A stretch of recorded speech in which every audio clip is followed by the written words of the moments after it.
"Be prepared" served as the Boy Scouts' motto. The Scouts' code differed, emphasizing qualities such as trustworthiness, loyalty, helpfulness, friendliness, courtesy, kindness, obedience, cheerfulness, thriftiness, bravery, cleanliness, and reverence, along with seemingly contradictory traits of naivety, stupidity, idiocy, and trust. Surprisingly, these aspects coexisted seamlessly. Nick had no other answers. Typically, he refrained from inspecting anything on his wife's iPhone, a practice she acknowledged. Consequently, she neglected extra security measures. Being a Boy Scout, Nick upheld honesty and avoided invading privacy. However, with his wife heading out of town soon, he sought her hotel's name, aiming to avert a potential disagreement arising from his forgetfulness, a recurring issue lately. Post their wedding 5 years ago, this impending trip marked their lengthiest separation. Nick contemplated a romantic gesture, like sending flowers, to express his love while she was in the romantic city of Paris. Yet, his plans were disrupted by the realization that Dwayne, not he, was the one she would be sharing this experience with. Entering his wife's phone code, their wedding date, Nick found himself perusing work-safe emails exchanged between Linda and Dwayne. Their discussions included a nighttime stroll down the Champs-Élysées and then a moonlit boat ride on the Seine. Almost as surprising as the affair itself was the fact that Nick's wife, Linda, and her lover, Dwayne, exchanged messages using their work email accounts. She should have known better. So should Dwayne. Like Nick, Linda was a lawyer. Dwayne worked as a paralegal at Linda's firm. All three, Nick, Linda, and Dwayne, had experienced enough document handling and major litigation. Huge teams of lawyers and paralegals read each of the hundreds of thousands of emails received or considered as part of document discovery. There was always a story about an affair by one or two idiots, and then the lawyers would try to figure out if the affair was relevant, and if so, how to limit damages. Nick didn't really pay attention to what Linda had told him about the trip and the name of the hotel where the team would be staying, because something funny was going on at that moment. Nick didn't know what it was, but instinct made his hair stand on end. 5 years as a lawyer listening to clients lie, and listening to lawyers carefully avoid lying by not telling everything, had made his listening skills sharp. And something was wrong when Linda initially told him about the trip. A very boring arbitration case that would keep them so busy they wouldn't even be able to enjoy the sights. She said it without looking at him at all, and a little too flippantly. She knew Paris was one of Nick's favorite cities, and they always talked about going together because Linda had never been there. Nick discovered her response to be peculiar, but the worst-case scenario had not even crossed his mind. Yet, the content of the email he was presently reading seemed like a direct stab into his heart. Dwayne had suggested the idea of letting go of the Boy Scout for them to spend more time together without worry. Linda expressed that she felt safe with him. Nick questioned her about deceiving him behind the Boy Scout's back, making him excited. Uncertain about what to do, Nick decided to print the email on the Wi-Fi printer in the basement, just in case. As a seasoned lawyer, his initial task was to preserve the evidence by printing the letter and placing it in his computer bag. Nick took a moment to think. He was certain about what he wanted to do. In his view, he had a win-win option: feign readiness to kiss her, then abruptly collide with a tree in the woods behind the house. Dwayne, on the other hand, would face less mercy before causing damage. Nick needed to think, and thinking was what defined him as a lawyer. He was paid to utilize his brain, not his muscles, and he had to think quickly because Linda had gone for a run and would return soon. Before he could delve into his thoughts, he had to complete his assignment and find a hotel, not to send flowers. He wasn't sure why he needed that information, but he sensed a purpose. La Clef Tourfell, near the Trocadero, across the river from the Eiffel Tower, a 5-minute walk from the International Chamber of Commerce, where Linda and Dwayne would be working on their arbitration case with the rest of the team. During the lovers' free time between hotel rendezvous, he had to conduct a quick computer search on Virginia's divorce laws, drawing from his bar exam days 5 years ago. It was always good to check. Infidelity was grounds for divorce, and could impact matters like alimony and property division. However, there were objections to the charge of infidelity, one being convenience. The defense was to discover the infidelity and then willingly resume coital relations and continue living together. Hence, he needed to leave the house promptly. Confrontation? Not yet. His plan was to unleash total shock and awe on her. With no uncertainties, he aimed to dominate the battlefield to end this marriage, even if it meant lying. It conflicted with Scout law, but this was war. After all, Churchill stated, "In war, truth is so valuable that it must always be accompanied by a bodyguard of lies." Nick's lies now served a more critical purpose. None of them were under oath anyway. He went up to the bedroom, swiftly packed, and placed the suitcases by the front door. Just as he gathered the necessary paperwork, bank and credit card statements, 401k and IRA accounts, car papers, paycheck statements, mortgage statements, and Linda's latest student loan balance, she returned from her run, and he heard her in the kitchen as he ascended from his basement office. Upon observing her drinking Gatorade, he decided to feign concern, appearing out of place. Despite her looking good with shoulder-length brown hair and a ponytail, he came to the realization that love was dead. He conveyed the news of going to Paris with a grim smile.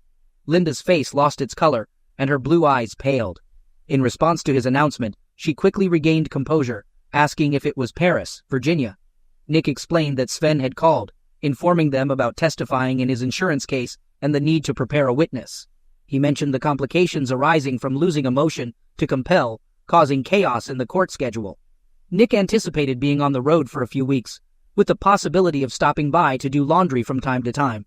Linda, adopting a suitably concerned expression, remarked sympathetically, suggesting that maybe his firm was recruiting. Nick expressed a preference for her version of Paris. Linda, noticing worry returning to his face, then smirked, teasing him to send her a resume, hinting at the possibility of considering him for a job. It was a playful jab, considering Linda's law school ranked higher academically than Nick's. Perhaps feeling guilty, she gestured as if about to hug him, but Nick turned and headed down to his office before she could close the gap. The visions of him punching her in the face resurfaced, and he wasn't sure he could keep them under control. Rising, Linda inquired about his dinner preferences. He informed her that he couldn't stay, and would grab something on the road, mentioning Sven's excitement and eagerness for him to hit the road immediately. He spoke while walking through the kitchen, and Linda followed him to the door, appearing a bit worried as he took the suitcases and headed for the exit. For a goodbye kiss, she pressed her lips together, expressing regret that she might have a cold, citing a sore throat in the afternoon. Linda followed him to the car as he loaded it up. He answered her question about his return, stating that it probably wouldn't be until Friday at the earliest. After Paris, they were heading to Roanoke, and the following week, they had to go to Baltimore. Noticing a change in Linda's demeanor, he thought she might be growing more paranoid. He observed her staring off into the distance, as if calculating the unexpected possibilities his absence would open up. He waved goodbye and drove away from the driveway, hoping she'd assume he was busy with work and annoyed at being called in on a Saturday. His acting skills weren't capable of much more than that right now, but he suspected she was already planning to ask Dwayne out. Nick drove until he reached the nearest shopping center with a coffee shop. Like most lawyers, he thought better on paper. Sipping his coffee, he began making a list of cases. He paused for a moment to realize that he had never once thought about reconciliation. It wasn't even an option. Retribution would be inevitable. The only question was the degree. He was interrupted by the phone ringing, and upon not recognizing the number, he impatiently answered. The caller introduced himself as Sam Granger, explaining that he obtained the number from old real estate records. Granger quickly got to the point, stating that he was in the business of buying old houses to tear them down and build McMansions. He acknowledged the general disapproval of his work, but noted that people tended to dislike him less when presented with a check. Nick didn't have much time to react, only thinking about how the house wasn't old but cozy. He wondered why Granger was talking about tearing it down. However, his rational mind took over. Granger expressed his interest in buying Nick's house to tear it down, mentioning that he couldn't guarantee the timing of new construction, especially with county permits. He clarified that his profits came from renting out the new properties quickly. Despite Nick's initial surprise and confusion, he could hardly contain a Grinch-like smile at the prospect of a potentially good offer, especially if he and his wife were motivated to sell. Linda had picked out a house shortly before their wedding. It was an old ranch house, but with a nice yard that looked right out onto a patch of woods with a creek running through it. It was close to major highways, but was quite secluded and peaceful. What finally won her over was the treehouse in the yard across from the bedroom window. She appreciated that the house was suitable for children. Nick, on the other hand, liked the price and the convenient location, being only 20 minutes from a major metro parking lot. The prospect of a 30-minute train ride to work seemed like a reasonable option for the neighborhood. Nick addressed Mr. Granger, expressing that he would be occupied with work for the next few days, making it challenging to ensure access to the property. Granger insisted on being called Sam, and reassured Nick that he didn't need to see the inside, emphasizing that it was a demolition job, and he had already assessed it from the outside. Nick agreed to meet on Sunday morning, informing Sam that he would likely handle the deal closing himself by executing a power of attorney for his busy wife. Sam had no issue with this arrangement and offered to provide the necessary form. Nick noted the address and began outlining a plan. Reflecting on Linda's reliance on her Boy Scout, he pondered the irony that Lord Baden-Powell, the founder of the Boys movement, had drawn inspiration from military scouts, emphasizing skills such as stealth, cunning, and self-reliance. Considering an ambush strategy, he knocked over his empty coffee cup and went to his car for privacy. Nick dialed a number on his cell phone and then another, addressing the person who answered as Frank. He urgently requested a favor, needing it immediately. Frank Barry was a private investigator during his 5 years as a corporate lawyer. Nick made it a habit to assist poor people with their legal problems pro bono. This aligned with his ideas of public service. Additionally, he received a per-hour fee from his firm for doing so, and real courtroom experience, something his day job usually didn't provide. One of his law school classmates recommended Frank to assist with a nasty divorce case in which a stepfather was coitally abusing his stepdaughter. Frank's evidence allowed him to apprehend a boyfriend when the sluggish police response failed, and thanks to that evidence, the divorce case was resolved promptly. Frank listened attentively as Nick explained what he had learned. He inquired if Nick believed his wife would invite the other person into her bed that night and commented on her perceived brazenness and arrogance, highlighting her academic achievements.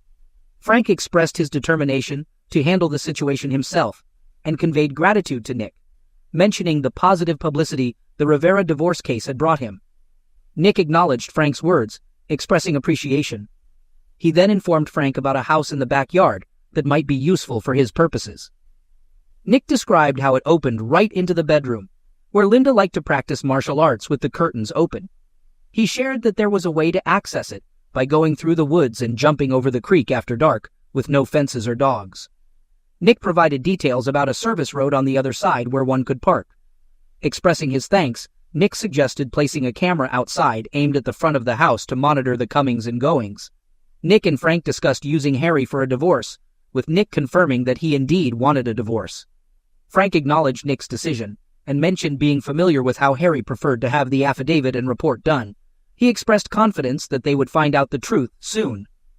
After the conversation with Frank, Nick reached out to Harry. Harry initially thought it was about the law school reunion, but quickly realized it was something else. Nick clarified that he wanted to hire Harry because Linda was cheating, and he wanted to take legal action. After bringing Harry up to speed on the situation, Harry suggested that Nick come back the next day. Despite it being Sunday, Harry had some paperwork to deal with at the office and planned to stop by. He proposed starting the process and acknowledged that Nick seemed to have already addressed the issue of avoiding infidelity. Nick informed Frank that Harry was dealing with clear and convincing evidence, highlighting the challenge of the financial settlement, as Linda, being a lawyer at a large firm, had the resources to prolong the case with the support of her colleagues. Despite this, Nick assured Frank that he would handle the situation and believed they could settle it amicably. In the next conversation, Nick spoke with Harry, expressing the intention to settle the matter civilly rather than seeking vengeance. Harry acknowledged Nick's approach and agreed to see what he could come up with. Nick's final call was to Maggie, and the initial silence was palpable. Nick explained that he needed her help regarding Linda's infidelity. He apologized for past mistakes, acknowledging their affair and letting Linda cut Maggie out of his life. Despite Nick's emotional plea, he left Maggie to process his request. Eventually, she agreed to help, expressing gratitude for Nick's ability to make her laugh. She even teased him about meeting her new partner and proposed a dinner date when the dust settled. He needed somewhere to hide out for a while and make a plan of action. So, he found an extended stay hotel outside the Beltway in Fairfax, far enough away from the usual places he and Linda frequented that he wouldn't be spotted, settled in, and went to get some food. He wasn't particularly hungry, but he knew he needed something in his stomach to digest the drinks he was about to drink. The restaurant, called El Mariachi, was across the street from the hotel. It would be enough because the free Joels and cheese would just make him sick. As the hostess sat him down in a booth, he saw the bartender looking at him. He seemed vaguely familiar, but Nick put the thought out of his mind. He had enough to worry about at the moment. To see pupusas on the menu meant that the restaurant was a Central American establishment pretending to be Mexican. Most Americans didn't know the difference. Along with his meal, he ordered some cheap tequila. He knew the next day's hangover would be brutal, but he considered the pain part of the rite of passage. The waitress returned with a bottle of excellent top-shelf tequila and a highball glass. When Nick looked up at the waitress, she merely pointed to the bartender, who saluted him. Nick accepted the greeting and poured himself a generous portion as the bartender went back to serving other customers. It took a moment, but Nick remembered who he was. He remembered that the bartender was one of the people who had attended Rivera's divorce hearings and the criminal trials Nick had attended. He always sat in the last row by himself. No one ever sat next to him. Once his client, Sonia's daughter, hugged him. But when Nick asked Sonia who it was, she remained silent and said he was just a family friend. Nick ate in silence, making notes in his notebook and drinking tequila. When the waitress cleared away the dirty plates, he went to the break room. He felt like everything around him was moving, like on a ship. When he walked, he needed to lean against the wall while he went about his business. Then he went back to the booth, trying to keep steady, and found the bartender sitting in his booth on the opposite bench. The person addressed as Senor Nick warmly greeted him, expressing gratitude for Nick's assistance in helping his cousin end a problematic marriage. Nick attempted to downplay his role, but the bartender persisted, sharing that the cousin's ex-husband had suffered severe smackings in prison, resulting in the belief that he might never walk or eat solid food again. The bartender disclosed this information with a slight smile, and Nick, feeling a chill, remarked that he hadn't heard about it. The bartender casually dismissed it as yesterday's news. Nick, sitting down, tried to shift the focus and asked about the bartender's curiosity regarding his presence alone at El Mariachi's on a Saturday night. The bartender inquired about Nick's wife, describing her as beautiful. Nick locked eyes with the bartender, who maintained a smile. It wasn't mocking, but rather knowing. Nick couldn't fathom why the man posed such a peculiar question. How did the bartender even discern Nick's marital status? Then, Nick recalled Linda surprising him at a hearing and kissing him. The bartender must have lingered in the courtroom afterward. "We had some problems with her," Nick admitted. He saw no reason to deceive or withhold information, such as her involvement with someone else. The familiar smile reappeared, rendering Nick momentarily speechless. The bartender pointed out that keeping secrets involved not writing them down and leaving the paper in plain sight, gesturing towards Nick's notebook, which contained elements related to infidelity, a sketch of Dwayne with a knife, Linda's name circled with a slash, and a to-do list mentioning "burn that pig." Nick acknowledged the lapse in operational security, but noted that he hadn't disclosed any client secrets. The bartender advised Nick to consider what he truly desired aside from money and suggested revenge as an option. Nick didn't hesitate, expressing a violent desire to physically damage Linda. The bartender's smile widened, and he chuckled, cautioning Nick about the legal consequences of such retaliation. He emphasized that people who act violently often end up in jail, a situation Nick would likely want to avoid unless visiting clients. Acknowledging Nick's irrational thoughts, the bartender sympathetically suggested that he might be of assistance. He referenced Nick's past help to his cousin, acknowledging that she could have asked him for help, but for various reasons, she refused. Nick stepped in and resolved her issue, earning the bartender's gratitude. Nick tried to interject. Sure, he had Frank gather the evidence, but he had the police handle the investigation. It didn't hurt that Nick asked one of the partners in his firm, a former assistant United States attorney from the area, to have a quiet chat with the Commonwealth's attorney to ensure the criminal case was handled properly. Nick accompanied his client just to guarantee the prosecutors treated her with the respect she deserved. The bartender dismissed Nick's protests, expressing gratitude for his assistance to forgotten people like his cousin. He emphasized being indebted to Nick on behalf of his family and offered to repay his debts by providing assistance. Nick, unsure of the bartender's identity, asked for his name, and the bartender revealed that some people referred to him as El Diablo or the Devil, though friends called him Jose Garcia. Nick jokingly asked if he had to sell his soul to get a favor, and El Diablo responded with a smile, calling it professional courtesy, and playfully noting that lawyers have no souls. El Diablo then requested Nick's address, his wife's name, and details about her daily routine. In response, Nick inquired about El Diablo's plan, suggesting that he stay blissfully ignorant and report on his movements over the next few months. He advised El Diablo to get a cell phone for communication, leave a number at the bar, and refrain from returning to El Mariachi's for the best outcome. Nick shared details with El Diablo about hiring a private investigator, his plan to remain at home until Linda's departure for France, and provided information about Linda's travel plans. El Diablo, aware of the Paris hotel location without disclosing how he knew, posed a question to Nick. He inquired about the possibility of reconciliation, forgiveness, or mercy, emphasizing the importance of resolving any doubts. The smile on El Diablo's face gave way to a serious expression as he awaited Nick's response. Nick, maintaining eye contact, took a deep breath and expressed his simple values of trust and loyalty. He admitted that his marriage lacked these values, with Linda triggering a transformation in his feelings from love to hate. Although he expected indifference to develop with time, that moment had not yet arrived. El Diablo, after hearing Nick's sentiments, reassured him that there was no chance for reconciliation. He concluded the conversation by telling Nick not to worry about a thing.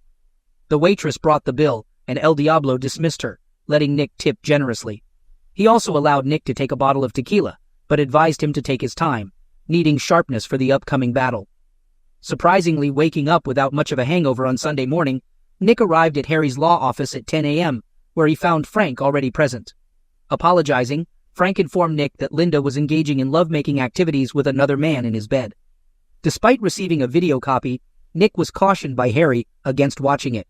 Harry intervened, advising Nick against any reckless actions. Nick, assuring Harry, mentioned that he followed Harry's earlier suggestion to climb into the treehouse, obtaining clear shots of their faces and evidence of their physical interactions. He described the situation as merely a physical phenomenon, with the two hardly engaging in conversation, just having fun like rabbits. Nick wasn't sure if this revelation would alter their plans. Harry, responding negatively, inquired about the details. Nick spared him the specifics, but mentioned the high stamina of both individuals involved. Harry expressed his gratitude, albeit with a tinge of regret. Nick, in turn, apologized for sharing the information. Harry proceeded to reveal that Linda personally attended Nick's party last year, and they identified the man involved as Dwayne Martin, a colleague of hers. Although they couldn't determine the duration of their affair, they had clear and convincing evidence, including camera footage of their comings and goings. Harry assured Nick that he would email a link to the live feed on their secure server, and mentioned that he would draft a report and supporting affidavit. Harry apologized once again, acknowledging Nick as a friend. After shaking hands with Harry and Nick, Frank left the office.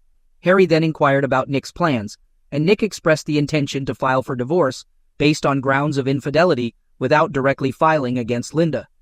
Harry looked at Nick without displaying any particular emotion.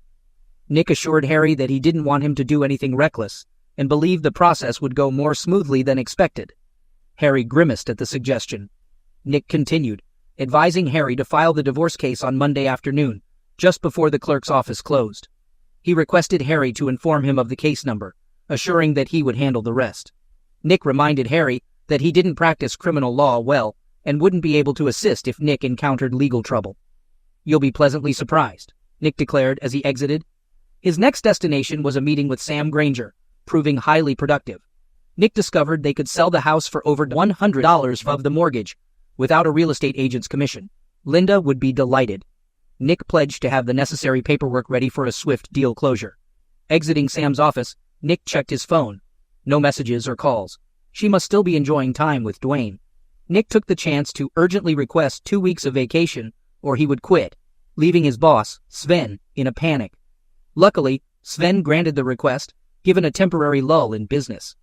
With the groundwork laid, Nick returned to the hotel to focus on the real work. By Monday evening, he was prepared. Throughout Sunday night and Monday, Linda left unanswered voicemails. Nick conserved his energy for Tuesday morning. Thanks to Frank's front-facing camera, Nick knew Dwayne spent Monday night there, likely leaving for work around 8 a.m. Linda would depart around 8:30 a.m. So, at 7 a.m., Nick walked in yelling, "Honey, I'm home." Upon hearing brisk footsteps upstairs, Nick observed Linda, who appeared disheveled and shocked as she descended in her robe. Linda greeted him with attempted cheerfulness, expressing surprise and panic. Nick, maintaining a cheerful tone, apologized for not returning her calls, attributing it to the demands of being on the road. Disregarding the wine glasses, he headed to the dining room, and Linda, unsure of how to prevent him from reaching Dwayne, stood in the doorway. A knock on the door caught Linda off guard, and Nick asked her to answer it. As he spread papers on the table, Linda opened the door, expecting a bailiff with divorce papers. Instead, Maggie entered and greeted with a simple, "Hi." Linda watched curiously as Maggie unpacked her briefcase at the dining table. Nick, feigning sincerity, apologized to Linda, expressing the need for a renewed power of attorney due to potential financial or medical issues during their travels. He also mentioned an offer to refinance his mortgage and apologized for the short notice. Linda, after some initial tension, inquired about Maggie. Nick introduced her as Maggie, and Linda visibly relaxed. Despite having a lover hidden upstairs, she felt events weren't entirely out of control. With a smirk, Linda referred to Nick as her Boy Scout, emphasizing his readiness and claiming it was just the way she was, though her eyes remained wary. Handing Linda a pen, Nick began rearranging papers in front of her, explaining that the check marks with arrows indicated where she needed to sign. Linda, expressing trust, responded with a wide smile and promptly signed all the papers in front of her. He hoped that was the case because otherwise, he wasn't going to get anywhere. But he who dares, wins, as they say. While Linda signed each document, Nick organized them and handed them to Maggie, who lined them up and notarized them. "Mrs. Buford, do you have a photo ID?" asked Maggie. Linda got up from the table to find her purse. Maggie and Nick exchanged glances, but both had to quickly lower their eyes to the table to keep from laughing. Linda brought her driver's license to the table. Maggie took a picture of it with her phone and wrote the information in her notary journal. Linda offered coffee, but both Nick and Maggie declined. While Maggie recorded the notarized documents in her journal, and Nick sorted everything into different folders, Linda looked up, expecting Nick to attempt something and calculating her next move. Maggie left, stowing away all the tools, and smiled at Nick when Linda wasn't looking. Nick gave Linda a break, stating that he needed to have a teleconference and would go down to his basement office to do so. Linda's shoulders relaxed. For now, she would have time to escort Dwayne out the door and erase any trace of his presence before Nick reappeared from his man cave. Nick went downstairs to give her the illusion that she was still fooling him. He pretended not to hear Dwayne's heavy footsteps descending the stairs, or the sound of the garage door opening, so Dwayne's car could pull out. But upon hearing the sound of the shower running in the master bath, Nick gathered everything he had, walked out the basement door, and left in his car, without a word, to his loving wife. 2 hours later, after a hearty breakfast at the diner, Nick was in Harry's office. Harry appeared shocked as Nick explained that he had managed to get the wife to sign a form, CC 1406, agreeing to the service of the divorce petition on her and waiving service of court notices and notices of any future proceedings. Harry examined the properly notarized form that Nick presented, and Nick confirmed that it was indeed signed. Harry sought clarification, asking if Nick had also persuaded his wife, an experienced attorney, to sign a property division agreement. This agreement included provisions such as giving Nick all the proceeds from the sale of their house and its contents, the cars, and Linda's jewelry. Additionally, it granted Nick full discretion over the disposition of Linda's personal belongings, and allowed both of them to walk away with their respective retirement accounts, with no alimony in Linda's favor. Nick affirmed these details, emphasizing that Linda, who earned more money than him, willingly agreed to leave the marriage with approximately $125,000 in retirement contributions and about $200,000 in undergraduate and law school debt, according to the documents. Harry, seemingly skeptical, remarked that Linda had a generous nature. Harry then turned his attention to the affidavit Nick claimed Linda signed, admitting to cheating and acknowledging the presence of her lover in the marital bedroom at the time of signing. Nick confirmed these details and referenced an email correspondence where Linda discussed staying with her lover because he aroused her. Nick, showing no visible emotion, asserted that the documents spoke for themselves. Harry glanced at the papers, looked up at Nick, and started to smile but suppressed it, twisting in his chair. He expressed frustration, mentioning his intention to file all the presented documents. Harry, feeling embarrassed, acknowledged Nick as a respected member of the bar and a friend from law school. He admitted being unaware that Nick was fabricating the situation and stated that everything appeared fine to him. Harry, addressing the court, suggested disbarment for Nick, emphasizing the violation of trust by his client. Nick, understanding the situation, inquired about the notary's potential role as a witness if needed. Harry confirmed that the notary could testify that Linda signed the documents and might mention seeing her scrutinize them. However, Harry refrained from providing an opinion on Linda's understanding of the document contents. Nick agreed to the plan, and Harry mentioned that he would file all the documents, including Frank's affidavit and report, which contained attached photos and a DVD. Harry intended to keep it out of the electronic file temporarily to prevent it from making the news. Nick emphasized the importance of keeping things quiet, considering Linda's impending departure for Paris in a little over 2 weeks. He asked if Harry knew anyone at the county courthouse. Harry mentioned Seth, a day student from the year after them, currently clerking at the county courthouse to build up his resume. Harry believed Seth might be able to expedite the process, but he cautioned that if the judge wanted live testimony, the entire plan could collapse, and Linda would need to make a decision. Nick informed Harry that Linda did not want to contest the case on fraud once she understood the situation. He mentioned that if things took a negative turn at that stage, he might have to let go of Harry's services, to which Harry agreed. Nick expressed a desire to hear the full story someday, but conveyed his reluctance to discuss it at the moment. Over the next 2 weeks, Nick successfully maintained a distance from Linda. He sent her text messages at off hours, letting her know how busy he was, but he answered her calls the rest of the time. Over time, she began to call less frequently. "You scared the hell out of her," Frank told him at the end of the week. "Judging from the videotape, Dwayne hasn't been in the house once since you showed up and surprised them Tuesday morning. I can't tell if they're meeting at his place during the week or having fun with each other at the office, but they're not doing it in the house. I'll tell you if anything changes." The only thing that had changed was that Nick had quietly returned to the house when he found out Linda was gone and had taken the financial papers he thought he might need. He also signed a contract to sell the house to Sam Granger. The transaction was to take place during Linda's first week in France. The rest of the time, Nick went to the gym, did some leisure reading, and pondered how he had gotten to the point where he was 30 years old with his life in such disarray. He told Sven that he needed a few more weeks off, and Sven reluctantly agreed. "She's having fun with him at the house again," Frank said Saturday, a week before Linda was scheduled to leave for Paris. "Thanks for the heads up," Nick replied. He didn't care, but he knew that once he got rid of the house, he'd rather burn the sheets than sell them. By this time, Nick had watched the video that Frank had given him the first time he realized his attraction. Dwayne was a couple of years younger, and as Frank's investigation had revealed, the guy was a gym rat, constantly pulling himself up in front of the mirror after weight training. Otherwise, he was unremarkable in comparison.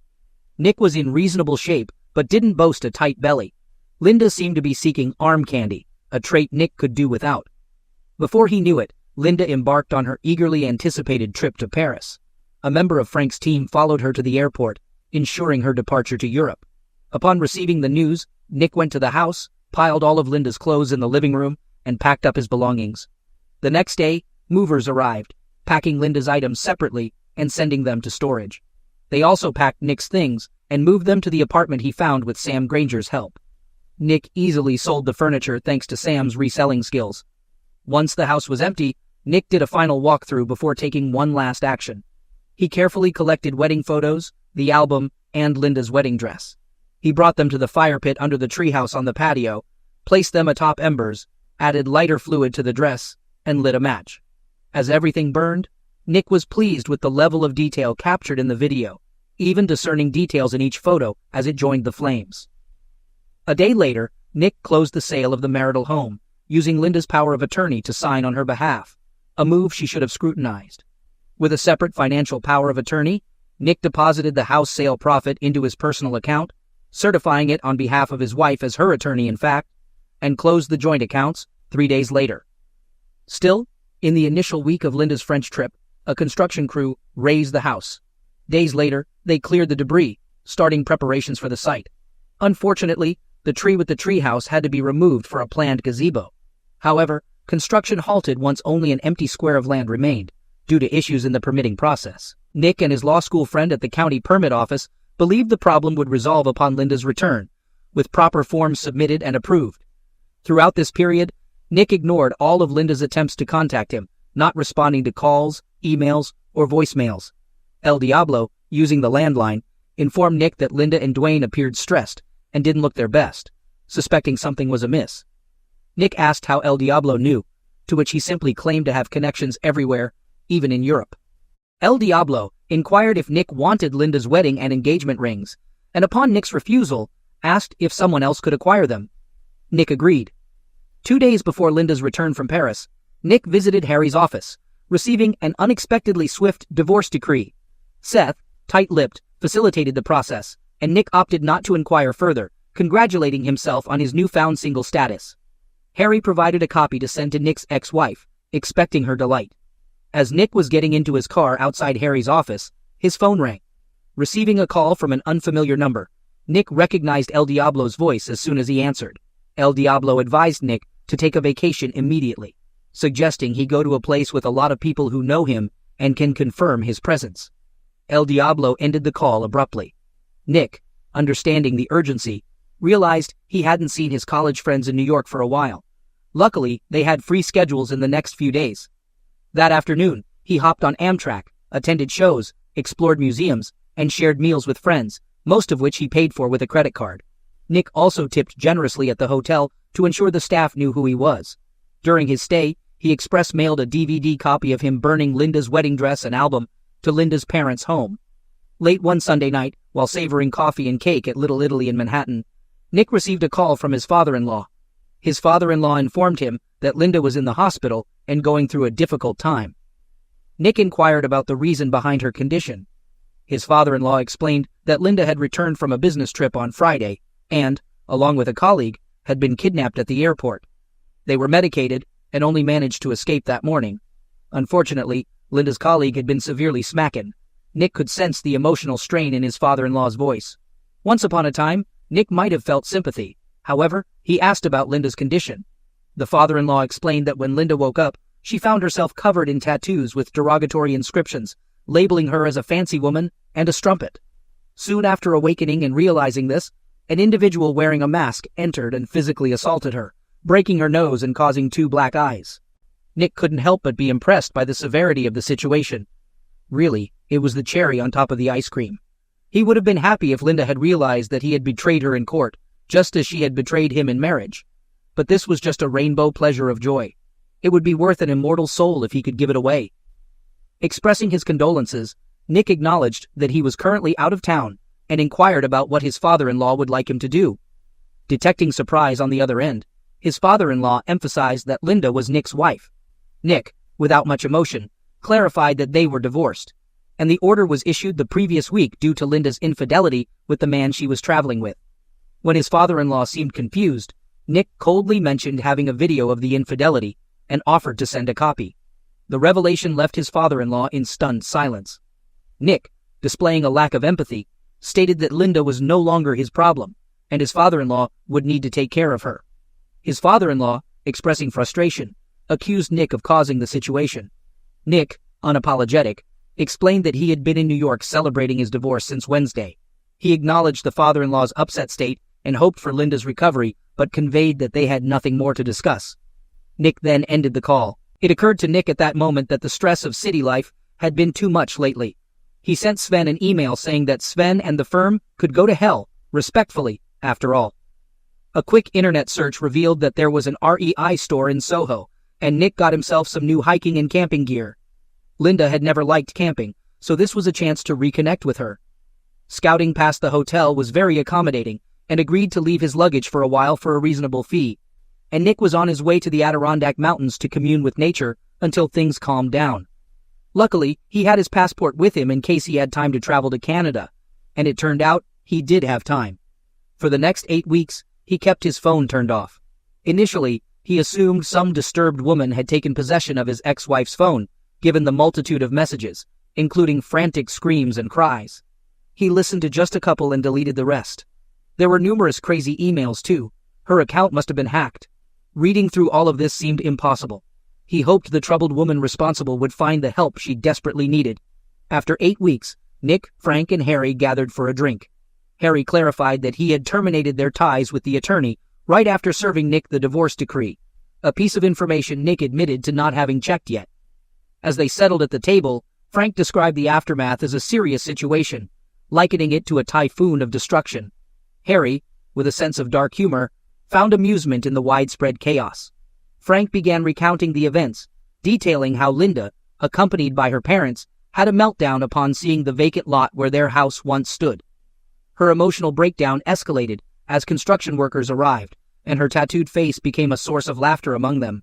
Despite her visible injuries and the duct tape on her broken nose, the offensive tattoos on her face, neck, and arms were prominent. Harry took over the narrative, indicating that the work on her face was particularly well done, making the text highly visible on camera. The derogatory phrases included fancy woman, puta, and explicit statements about her preferences. In the afternoon, Linda, along with a couple of lawyers from prominent firms, arrived at Frank's office without an appointment.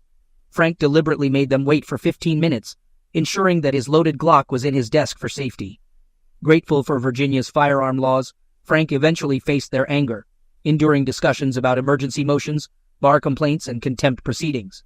Despite the tension, Frank couldn't help but be aware of the visible ink on his face, done in red and blue for maximum visibility. When he finally shifted his attention, Frank questioned the nature of their problem and challenged them to identify any false statements in the documents.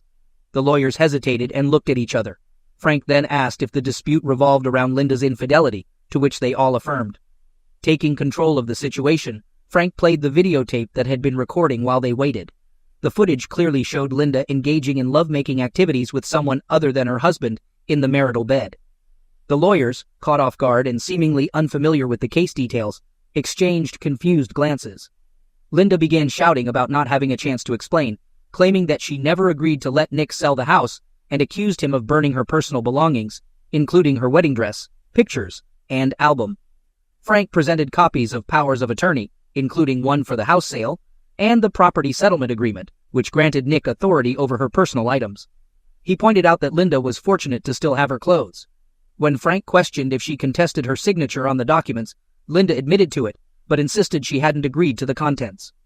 Frank pressed further, asking if her defense rested on not reading what she signed, and warned her about the potential consequences during cross-examination in court. Linda fell silent, and when Frank referred to the accurate affidavit she signed, admitting her lover's presence during the signing, she lost consciousness. Despite attempts to revive her, she refused to go to the hospital. Later, she complained about tattoos and her boyfriend being assaulted, to which Frank clarified that Nick was out of town and likely had no involvement. Dwayne's altercation may have been with another angered party, thinking Linda was defending him. Frank directed them to the Fairfax Police Department for criminal matters. The drama continued as they discussed filing a motion for reconsideration. Frank received an anonymous email with links to videotapes of Linda and Dwayne in Nick's bed during their escapades in front of Paris, warning of widespread distribution if she persisted. Frank informed Nick about this, stating that these were friends Nick had assisted, and who pledged to protect him by activating the send button if Linda persisted. Following their departure, Frank heard nothing more from them. Nothing happened at the courthouse, and Frank suggested that they might have involved the police, who initially sought copies of the videotape and report, but lost interest later. Linda and Dwayne couldn't explain the events, remembering only entering a cab at the airport, with the next memory being in the hospital.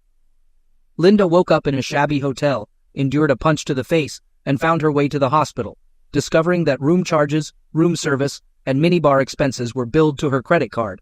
This time, Nick disclosed that the hotel manager, along with New York police officers, had verified his stay, contacting his New York friends who affirmed his active schedule in the city. Harry shared street talk that suggested Nick's ex was hiding in her parents' basement, undergoing an expensive laser tattoo removal due to her extensive coverage. Nick expressed regret, prompting a glance from Harry and a restrained chuckle from Frank. Regarding Meat Eater, Harry reported he suffered severe injuries, anticipating substantial future physical therapy with head damage and difficulty securing another paralegal job. Both were let go by their firm due to relationship breakdown during the trip, adversely affecting the arbitration with missed details, unprepared exhibits, and issues with lost witness notes.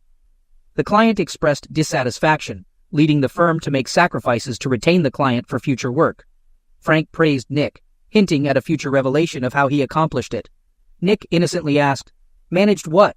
I'm a Boy Scout." Maggie, waiting in the car, expressed her willingness to vouch for watching Linda review each document before signing, but couldn't estimate the time spent. Nick suggested discussing over dinner and treating Maggie for helping him gain his freedom. Maggie clarified, dispelling the notion of a boyfriend, prompting Nick's surprised reaction. She directed him to take her home, ready for a lengthy apology. Nick agreed with a smile, but mentioned a quick stop at the post office to send a card to a friend, featuring a Boy Scout emblem, asking if she felt safe at the moment.